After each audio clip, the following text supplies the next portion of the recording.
Hello friends, நீ நான் காதல் அடுத்து வர எபிசோடில் என்ன நடக்கலாம் அப்படிங்கிறத பற்றி பார்க்கலாம். ஸ்டோரியை ரொம்ப இன்ட்ரெஸ்டிங்காகவும் எமோஷனலாக கொண்டு போய்கிட்டு இருக்காங்க. அபிக்கு முரளியால் வந்திருக்க பிரச்சனையிலேருந்து எப்படி தப்பிக்க போகிறாங்க அப்படின்னு ரொம்ப குழப்பமாக தான் இருக்குது. ஏன்னா அபியால் ராகவ் கிட்ட போய் உதவி கேட்க முடியாது. முரளி ராகவோட அந்த ப்ரெஷர் மாத்திரையை மாற்றி வச்சதுனால ராகவ் ரொம்ப கோபமாக இருந்துகிட்டு இருக்காங்க. ஆனால் ஆகாஷ் வந்து அபிக்கு ஹெல்ப் பண்ணுவாங்களா அப்படிங்கிறது கொஞ்சம் சந்தேகமாக தான் இருக்குது. அதனால் எப்பவும் போல் சீரியலில் நம்ம பார்க்குற மாதிரி வர பிரச்சனையை வந்து அபியே ஃபேஸ் பண்ணி இப்போ அந்த ரவுடிங்கள்ட்ட அந்த ஆதாரத்தெல்லாம் வாங்கி எல்லாத்தையும் கரெக்டாக கண்டுபிடிச்சிருவாங்க அப்படிங்கிற மாதிரி யோசிச்சாலும் இந்த பிரச்சனைக்குள்ளார முரளி சம்பந்தமாக ஏதாவது ஒரு ஆதாரத்தை கண்டுபிடிப்பாங்களா அப்படிங்கிற மாதிரி யோசிக்க தோணுது.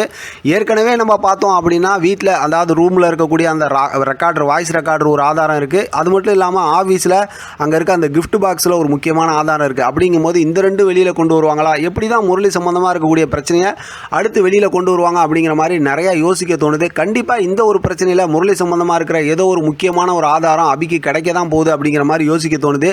ஏற்கனவே தெலுங்கு வெர்ஷன்லேருந்து ரொம்பவுமே டிஃப்ரெண்ட்டாகவும் இன்ட்ரெஸ்டிங்காகவும் ஸ்டோரியை கொண்டு போய்கிட்டு இருக்கிறதுனால இதுக்கப்புறமும் முரளி சம்மந்தமாக இருக்கக்கூடிய ஆதாரம், அதாவது முரளி வந்து நடிக்கிறாரு, அவருக்கு பரசெல்லாம் மலர்ந்து போச்சு அப்படிங்கிறது ஏமாத்துறாரு அப்படிங்கிற விஷயத்தை இதுக்கப்புறமும் கண்டினியூ பண்ணி கொண்டு போக மாட்டாங்க. அபி கண்டிப்பாக இந்த பிரச்சனைக்குள்ளார கண்டுபிடிச்சிருவாங்க. அதாவது அடுத்த வாரத்துக்கான ஸ்டோரி எல்லாமே ரொம்பவுமே இன்ட்ரெஸ்டிங்காக இருக்க போகுது அப்படிங்கிறதுல டவுட்டே இல்லை. சரி, நமக்கு இன்னொரு பக்கத்து கதையை பார்த்தோம் அப்படின்னா அனு வந்து இப்போ எல்லாத்தையும் மறந்து மாற்றி மாற்றி பேசி பைத்திய மாதிரி ரியாக்ட் பண்ணிட்டு இருக்காங்க. அந்த பிரச்சனையை ஒரு ஹைலைட் பண்ணி ஏதாவது ஒரு முக்கியமான ஒரு ஸ்டோரியாக கொண்டு வருவாங்க. அது மட்டும் இல்லாமல் பார்த்தா ஆகாஷ் வந்து பைக் ரேஸில் கலந்துக்கிறாரு அப்படிங்கிற விஷயத்த சொல்லியிருக்கிறாங்க. இதை நான் தொடர்ந்து பேசிக்கிட்டு தான் இருக்கேன். முரளி பார்த்தோன்னா லாஸ்ட் எபிசோடில் அவங்க அதாவது ஆகாஷோட ஃப்ரெண்டோட அப்பா இருக்காங்கல்ல, அவங்கள்ட்ட பார்க்கணும் முரளியை செக் பண்ணணும்னு சொல்லும்போது முரளி ஆகாஷ் மேலே முரளி ரொம்ப கோவமாக இருக்கிறத நம்மளால் பார்க்க முடிஞ்சு. அதனால் இந்த பைக் ரேஸை காரணமாக காட்டி அதெல்லாம் வச்சு ஒரு 2 வாரத்துக்கு ஸ்டோரியை ஓட்டலாம்ல.